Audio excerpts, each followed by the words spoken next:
एक छोटे से शहर में एक पुराना और विख्यात होटल था जिसका नाम मेहतर महल था। ये होटल शहरीय क्षेत्र से थोड़ा दूर शांत जंगल के पास स्थित था और अपने समय का सबसे आलीशान होटल हुआ करता था। इसकी वास्तुशैली, अंदर की सजावट और वहाँ की सेवाएं यहाँ आने वाले हर व्यक्ति को मंत्रमुग्ध कर देती थीं। परंतु सालों पहले एक बुरी घटना ने इस होटल को भूतहा बना दिया। लोग कहते थे कि इस होटल में एक परिवार की आत्माएं भटकती हैं, जिन्होंने यहीं अपनी जान गंवाई थी। रात के समय होटल की ओर देखते ही लोगों के रोंगटे खड़े हो जाते थे। होटल के चारों ओर कटी फटी पेड़ों की छाया और होटल की टूटी फूटी खिड़कियों से छनकर आती अंधियारी रोशनी ने पूरे परिवेश को और भी डरावना बना दिया था। लोग मानते थे कि उस बुरी रात के बाद से ही वहां की आत्माओं का भटकना शुरू हुआ था। इस भयावहता के कारण शहर के लोग होटल से दूर रहते थे और किसी की भी हिम्मत नहीं होती थी कि वे वहां जाएं। लेकिन एक समय ऐसा आया जब शहर के कुछ युवा उत्साही इस रहस्य को सुलझाने का निर्णय लिया। उनके मंडल का नेता था रवि, एक साहसी और होशियार युवक जिसे डर का मतलब नहीं पता था। रवि ने अपने 3 दोस्तों रोहन, सीमा और आरती के साथ इस भूतहा होटल का दौरा करने का फैसला किया। उन्होंने तय किया कि वे उन घटनाओं की सच्चाई जानने के लिए होटल में एक रात बिताएंगे।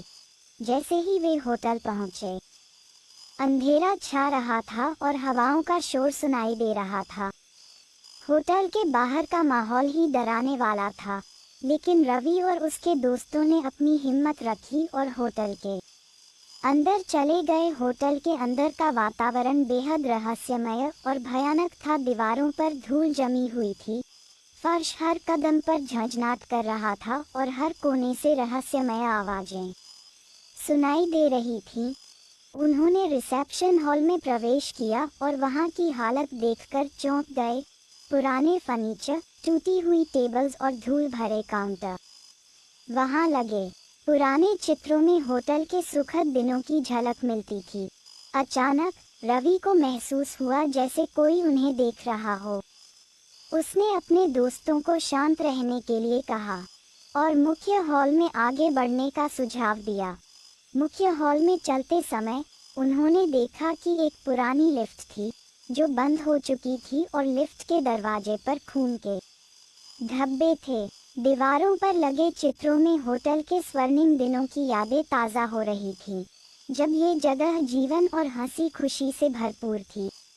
लेकिन अब ये केवल भूतों की कहानियों और डरावनी घटनाओं का केंद्र बन चुका था। अचानक से किसी ने एक ठंडी हवा का झटका महसूस किया और उन्हें एक परछाई दिखी। ये भूत की परछाई थी। भूत की आवाज में डरावनी ध्वनियां थीं। तुम लोग यहाँ क्यों आए हो? ये स्थान शापित है, रवि ने हिम्मत से कहा। हम यहाँ सच्चाई जानने और तुम्हारी आत्माओं को शांति दिलाने आए हैं। तुम कौन हो और तुम्हारी आत्माओं को शांति क्यों नहीं मिल रही? भूत ने भारी आवाज में कहा, मैं इस होटल का मालिक था। मैंने और मेरे परिवार ने यकीन किया कि हम यहाँ हमेशा सुरक्षित रहेंगे, लेकिन एक रात कुछ डाकू आए और हम सबको मार डाला। हमारी आत्माएं तब से लेकर अब तक यहीं भटक रही हैं।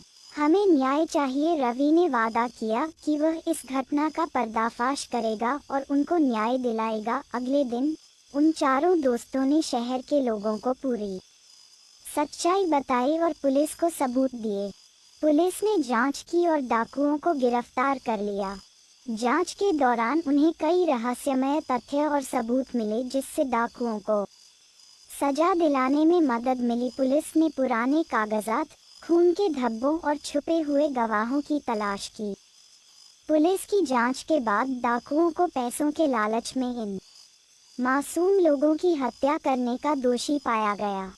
तब जाकर उन आत्माओं को शांति मिली और वे हमेशा के लिए मुक्त हो गईं। अब मेहतर महल होटल फिर से खोल दिया गया और वहां कोई भी भूतिया घटना नहीं होती।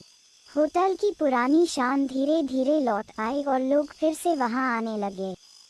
रवि और उसके दोस्तों की बहादुरी की हर जगह सराहना हुई और शहर के लोग अब इस होटल को देखकर डरते नहीं थे।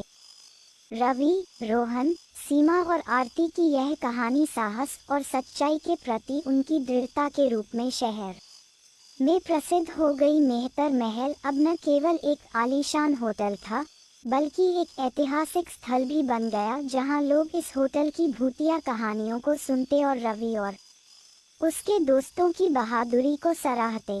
उन चारों दोस्तों का ऐसा मानना था कि उन्होंने न केवल एक रहस्य सुलझाया, बल्कि एक परिवार को न्याय दिलाकर उनके आत्माओं को हमेशा के लिए मुक्त कर दिया।